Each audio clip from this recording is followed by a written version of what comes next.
বিমানবন্দরে এনসিপির যে একটি অনুষ্ঠান ছিল প্রেস ব্রিফিং, সেটিকে কেন্দ্র করে সাংবাদিকরা এখানে এসেছেন, গণমাধ্যমের সাংবাদিকরা। তাদের সঙ্গে আমরা দেখেছি কিছুক্ষণ আগে সাংবাদিকদের সঙ্গে ধস্তাধস্তির ঘটনা ঘটেছে। এটি আমরা যেমনটি জানতে পেরেছি যে এনসিপির যারা নেতৃবৃন্দ আছে তারা উত্তেজিত হয়ে কিন্তু সাংবাদিকদের বিরুদ্ধে আসলে তারা হাত দিয়েছেন, সাংবাদিকের গায়ে হাত দিয়েছেন, এমন একটি ঘটনা কিন্তু এই মুহূর্তে ঘটেছিল। যে সময় আসলে ঘটনা ঘটেছে সে সময় কিন্তু আমরা যেমনটি জানতে পেরেছি সেখানে বিএনপির পররাষ্ট্র বিষয়ক উপদেষ্টা হুমায়ুন কবির তিনি ব্রিফিং করছিলেন, তখন এনসিপি নেতাকর্মীরা স্লোগান দিচ্ছিলেন। এই মুহূর্তে সাংবাদিকরা তাদের গাড়ি বহরে তখন তাদেরকে থামতে বলে যাতে এই ঘটনা না ঘটে, তখন কিন্তু তারা উত্তেজিত হয়ে সাংবাদিকদের উপরে গায়ে হাত তোলে এবং ধস্তাধস্তির ঘটনা ঘটে। এখন এই জন্য কিন্তু গণমাধ্যমের যারা আছে অনেকে চলে যাচ্ছে। আপু কথা বলতে চাই, লাইভে আছি, যে দেখতে পাচ্ছি যে এখানে যারা আছেন নেতাকর্মীরা তারা কিন্তু অপেক্ষা করছেন, কিন্তু কোনো গণমাধ্যম কর্মী নেই। অন্যদিকে গণমাধ্যম কর্মীরা চলে যাচ্ছেন। আপু কি করেছিল ভাইয়া? এখানে আপনারা তো একই কথা বারে বারে বলতেছি, দীর্ঘ 2 ঘন্টা যাবত আমরা নিউজ কাভারেজ দিতে বসে থাকি, ঠিক আছে? আপনি তো জানেনই, এর থেকে আরো বেশি টাইম আমরা বসে থাকি। আমাদের তো এটা তো আমাদের কর্ম, বাট আমাদের তো কষ্ট হয়, তাই না? আমরা এত কষ্ট করে আমরা নিউজ কাভারেজ দিতে বসে থাকি। এইখানে আসছি আমরা সবাই, যখন সে বক্তব্য দিবে তখনই তারা স্লোগানের উপরে স্লোগান দিচ্ছে। আমরা যে বক্তব্য দিব তার কোনো কিছুই শোনা যাচ্ছিল না। হ্যাঁ, দেন আমাদের এক সাংবাদিক হয়তো বা তাদেরকে বলছে, ভাইয়া একটু স্লোগানটা পড়ে দেন আর বক্তব্যটা নিয়ে, এমন কিছু একটা, কারণ আমরাও তো তখন বক্তব্য নিচ্ছিলাম। হ্যাঁ, হঠাৎ করে তারা আমাদের সহকর্মীর গায়ে মানে আচরণ করছে, খারাপ আচরণ করছে, তারা বকাঝকা করছে। মানে তারা যে মনে করতেছে, কি যেন মনে করতেছে, মানে তারা নিউজ, মানে তারাও মানে সে যেতে চায়, হ্যাঁ ক্যামেরার সামনে তারাও যেতে চায়, বাট মানে আমি আসলে তাদের কথা আসলে বলে বুঝাইতে পারবো না। তারা নেতা হয়েছে, ঠিক আছে, তাদেরকে স্বাগতম জানাই, বাট এরকম করা উচিত না সহকর্মীদের সঙ্গে।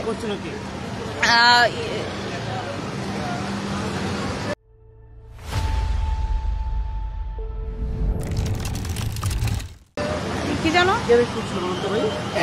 আমি আসলে নামটা জানি না। এনসিপির যে নেতা মাত্র বের হয়ে আসছে, ও ব্রিফ করতেছিল, বারবার সাংবাদিকরা বলতেছিল যে চুপ থাকার জন্য, কিন্তু তারা চুপ না থেকে এরা ইনকলাব জিন্দাবাদ জোরে জোরে আরো বলতেছিল। মানে এক কথা সাংবাদিকদেরকে অপমান। হ্যাঁ, পররাষ্ট্রমন্ত্রী উপদেষ্টা আসছিল। ওই সময় সাংবাদিকদের এক পর্যায়ে ধাক্কা দেয় আর কি, আমাদের স্টার নিউজের যে সাংবাদিক বড় ভাই রয়েছে ওনাকে ধাক্কা দেয় আর কি। এই পর্যায়ে সাংবাদিকরা সবাই নিউজ বয়কট করে একসাথে এক সাইডে চলে আসছে। ধন্যবাদ আপনাকে। দর্শক, যেমনটা আসলে দেখতে পাচ্ছেন যে এনসিপির নেতাকর্মীরা এই মুহূর্তে বিআইপি গেটে অবস্থান করছেন, কিন্তু কোনো সাংবাদিক এখানে নেই। সাংবাদিকরা কিন্তু একে একে অনেকে এখান থেকে চলে যাচ্ছেন। আমরা দেখছি যে অনেকে লাইভে যুক্ত আছেন, অনেকেই কিন্তু এই যে গাড়ি বহরটি আছে, গাড়ি দিয়ে তারা খবর সংগ্রহে এসেছেন বিমানবন্দরে, সে বিমানবন্দর থেকে তারা চলে গেছেন। আমরা যেমনটি জেনেছি যে এনসিপির একজন সংগঠক তিনি কিন্তু এখানে এসেছেন, আসার পরে তিনি প্রেস ব্রিফিং করছিলেন। সাংবাদিকরা তখন তাদের খবর সংগ্রহ না করে কিন্তু এখন তারা চলে যাচ্ছেন। দর্শক, এই ছিল এখন বিমানবন্দর থেকে আজকে এনসিপির খবরের সর্বশেষ। কি ঘটেছিল? আমি সকাল থেকে এখান থেকে আমরা উপস্থিত সাংবাদিকরা, তো এখানে ভিআইপি গেট থেকে যারা ডক্টর যারা আসবে তাদের অপেক্ষা মানে আমরা ছিলাম। হঠাৎ করে এনসিপির নেতাকর্মীরা এসে এবং এখানে অজস্রভাবে স্লোগান দিচ্ছে। এই স্লোগান আমরা যখন বলি এবং আক্তার মিয়া বক্তব্য দিচ্ছে, সেই বক্তব্যের পরিপ্রেক্ষিতে আমাদের এক সংবাদকর্মী সে বলে যে ভাই স্লোগানটা একটু স্লো করেন, আমাদের বক্তৃতা নিচ্ছে, আমাদের কাজে ব্যাঘাত ঘটতেছে। সে কথা না শুনে তার উপর চড়ো হয়ে এমনকি তার গায়ে হাত তুলেছে। তো কেন, আমরা কি অবহেলিত? আমরা আসছি নিউজ কভারের জন্য, তো আমাদের গায়ে কেন হাত তুলবে? সেটা আমরা বিচার চাচ্ছি। আর এই ধরনের নেতাকর্মী এই দলের ভিতর না থাকুক, সেটাই আমরা চাচ্ছি।